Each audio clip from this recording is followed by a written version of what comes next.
வணக்கம். இன்று நாம் பார்க்கக்கூடிய தொகுப்பு அழுக்காறும் அகன்ற பாதையும்.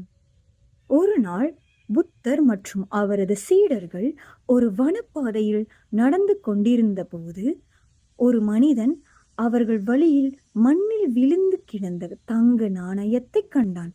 ஆனால் அந்த ஒரு நாணயம் அவனது வாழ்க்கையவே மாற்றியது. அருணோதய நேரம்.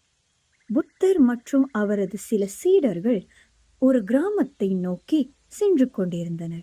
வழியில் ஒரு வறிய மனிதன் ஒரு பெரிய மரத்தின் கீழ் அமர்ந்து இருந்தான்.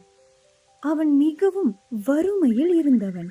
உணவு இல்லை, உடை இல்லை, மயக்கம் வேறு. அவனது கண்களில் எப்படி என்னுடைய வாழ்க்கையை மாற்றலாம் என்ற ஏக்கம் தெரிந்தது.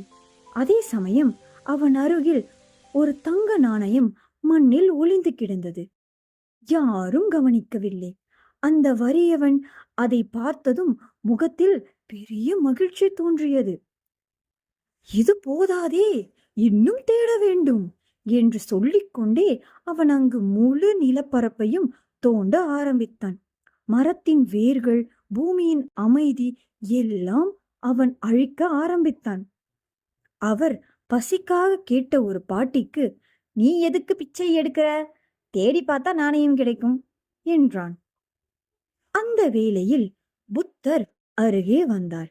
சிரித்தபடி, "நீ அந்த நாணயத்தை எடுத்திருந்தால் இன்று இரவு உனக்கு உணவாகியிருக்கும்.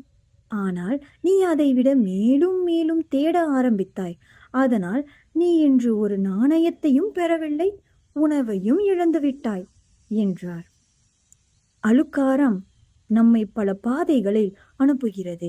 ஆனால் அவை எல்லாம் நம்மை நோக்கி அகலப்படுவதை விட நம்மை பிழையோட நோக்க வழி நடத்துகிறது. இந்த கதையிலிருந்து நாம் என்ன தெரிந்து கொள்கிறோம் என்றால், அழுக்காருக்கு எல்லை இல்லை. அது சின்ன சந்தோஷங்களையும் விழுங்கிவிடும்.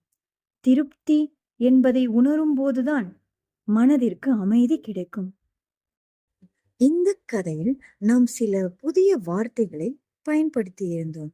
அதாவது, முதல் வார்த்தை அருணோதய நேரம். அருணோதய நேரம் என்றால் என்ன? அருணோதய நேரம் என்பது அருணன் என்றால் சூரியனின் கதிர்கள் என்று அர்த்தம்.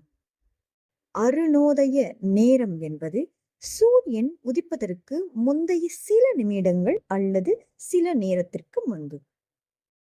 இரண்டாவது வார்த்தை அழுக்காறு. அழுக்காறு என்றால் பிறருக்கு நன்மை நடந்தால் ஏற்றுக்கொள்ளாத மனநிலை, அதாவது ஜெலசி. ஆகவே அழுக்காருக்கு எல்லை இல்லை என்றால் ஒரு பொறாமைக்கார மனிதன் எந்த அளவுக்கு கீழே இறங்கக்கூடும் என்பதே பொருள். மூன்றாவது வார்த்தை வறியவன். வறிய என்றால் கஷ்டப்பட்ட, இல்லாதவன், ஏழை என்பது பொருள். வறிய மனிதன் என்பது செல்வம், சொத்து, வசதி அல்லது ஆதாரம் இல்லாமல் வாழ்கின்ற ஒருவர். நன்றி, வணக்கம்.